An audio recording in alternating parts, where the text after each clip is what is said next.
क्या ऑपरेशन सिंदूर में चीन ने पाकिस्तान को हथियार दिए? क्या चीन अब भारत के खिलाफ कोई षड्यंत्र रच रहा है, उसमें पाकिस्तान के साथ कोई प्लानिंग कर रहा है? खबर यह भी आ रही है कि चीन राफेल को भी बदनाम करने पर तुला है।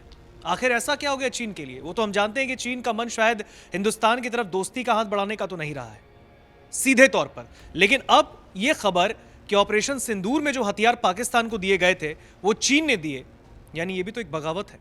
इस पूरी खबर पर क्या लेटेस्ट अपडेट्स हैं, इस पे जानने के लिए हमारे साथ हमारे सहयोगी रजत जुड़े हैं।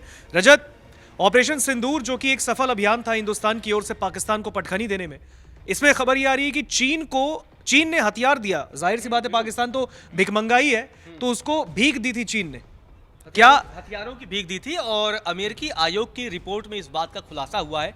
खासतौर से 2 सदस्यों वाली ये आयोग है और अमेरिकी आयोग के नाम से जाना जाता है। इसी में बड़े गंभीर चौंकाने वाले खुलासे हुए हैं और ये खुलासे आप समझिए उस देश के द्वारा हुए हैं जिस देश के राष्ट्रपति भी लगातार ऑपरेशन सिंदूर को लेकर उल जुलूल बयानबाजी करते रहते हैं, यानी कि हम ट्रंप की बात कर रहे हैं। तो आपको बता दें कि अमेरिकी आयोग की जो वार्षिक रिपोर्ट है उसमें कहा गया है कि मई में जो ऑपरेशन सिंदूर हुआ उसमें चीन ने जमकर पाकिस्तान की मदद की, हथियार मुहैया कराए और उसका मकसद ये था कि क्योंकि चीन दुनिया में कहीं युद्ध नहीं लड़ता है, तो चीन अपने हथियारों की टेस्टिंग का एक तरीके से उसने इस्तेमाल पाकिस्तान के साथ किया।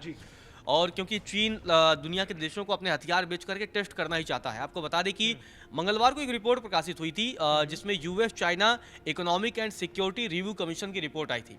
उसी में कहा गया कि बीजिंग ने 4 दिनों के इस संघर्ष का पूरा लाभ उठाया और अपने हथियारों का परीक्षण भी किया, जिसके बाद वो विज्ञापन कर सके। और राफेल को लेकर भी ऋतिक बहुत झूठ फैलाया गया, क्योंकि रिपोर्ट में यह दावा किया गया कि चीन ने फर्जी सोशल मीडिया अकाउंट्स का इस्तेमाल किया, एआई और वीडियो गेम के तस्वीरों को प्रचारित किया जिसमें चीन के हथियारों द्वारा नष्ट किए गए विमानों के कथित मलबे को दिखाया गया। मतलब इस तरीके से चीन लगातार इस धोखेबाजी कर रहा था, क्योंकि तमाम तस्वीरें भी जो सोशल मीडिया पर वायरल हो रही थी कि देखिए विमान गिरा है, मलबा है, वो मोस्टली एआई वीडियो थी और लोग उसे पहचानने में भी सफल नहीं रहे।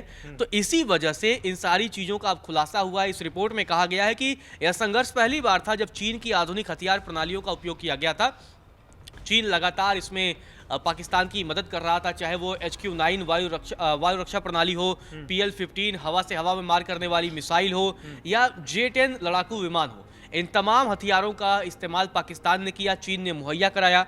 आपको बता दें कि जून में भी चीन ने पाकिस्तान को 40 जो है J-35 5वीं पीढ़ी के लड़ाकू विमान दिए थे, KJ-500 विमान और बैलिस्टिक मिसाइल रक्षा प्रणाली बेचने की भी पेशकश की थी। मतलब लगातार चीन अपने हथियार जो बाजार है उसको वो बढ़ाता रहा।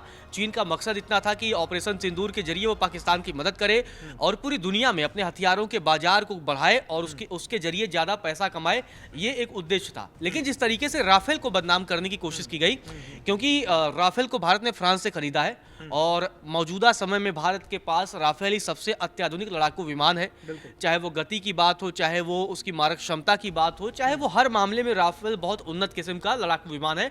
ऐसे में चीन राफेल को भी बदनाम करने के लिए अब भारत को भी झटका देना था। हमने देखा कि चीन ने जिन सोशल मीडिया अकाउंट्स के जरिए फर्जी खबरें फैलाई, तो हमारे देश में भी लोगों ने राफेल को लेकर सवाल किया। भले ही विपक्षी पार्टियों के लोग हों या तमाम सोशल मीडिया के यूजर्स हों, वो लोग भी उस चीन के झूठ में आ गए थे और लगातार कहीं ना कहीं झूठ फैला रहे थे। आपको बता दें कि फ्रांसीसी खुफिया जो जानकारी आई थी उसके मुताबिक चीन ने अपने J-35 के पक्ष में फ्रांसीसी राफेल की बिक्री में बाधा डालने के लिए एक दुष्प्रचार अभियान भी शुरू किया।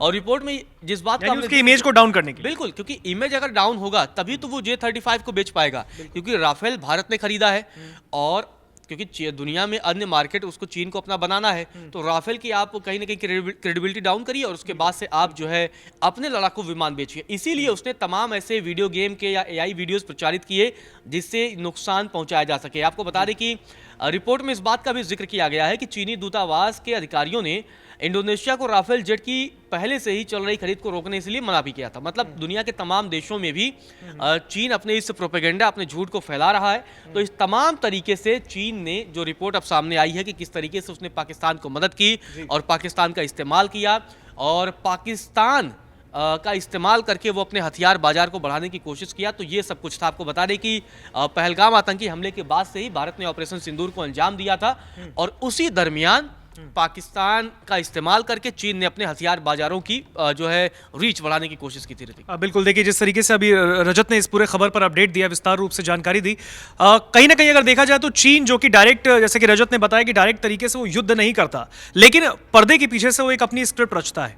इस पूरी खबर के बीच पाकिस्तान, जो कि बताया जाता है कि चीन और पाकिस्तान की दोस्ती एक अगर देखा जाए तो दरवाजे के पीछे वाले कमरे में इनकी बैठक भी होती है। ऐसा बताया जाता है कि वो खुले तौर पर हिंदुस्तान के खिलाफ नहीं आते, लेकिन पीठ पीछे शायद भारत के खिलाफ कोई ना कोई षड्यंत्र रचते हैं। और शायद इस बार चीन ने ऑपरेशन सिंदूर में जिस तरीके से खबर आई कि वो हथियार पाकिस्तान को दे रहा था, ये बात सामने आई कि उसने राफेल को बदनाम करने की कोशिश की, क्योंकि वो अपने लड़ाकू जेट को बाजार में ज़्यादा दुनिया में और उसके अपब्रिंगिंग को ज़्यादा दिखाना चाहता है। तो कहीं ना कहीं इस तरीके से चीन इमेज डाउन करने की कोशिश कर रहा था राफेल को भी।